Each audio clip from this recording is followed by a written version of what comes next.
৭৯-এর গণ অভ্যুত্থান, ৯০-এর স্বৈরাচার বিরোধী আন্দোলন ছাত্ররা করেছে। আন্দোলন বৃথা যায়নি, ছাত্রদের আন্দোলন বৃথা যাবে না। আমার সাইদ ভাইয়ের রক্ত যাবে না। কিন্তু আপনাদের প্রতি আমার অনুরোধ থাকবে, আমরা যা করব শান্তিপূর্ণভাবে আন্দোলন করব, আইন নিজের হাতে তুলে নেব না।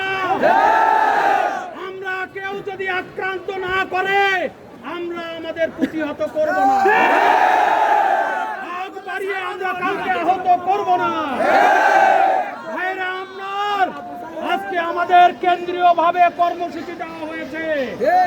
আপনারা জানেন কেন্দ্রীয় যেভাবে কর্মসূচি দেবে আপনারা সেইভাবে কর্মসূচি শান্তিপূর্ণভাবে পালন করবেন।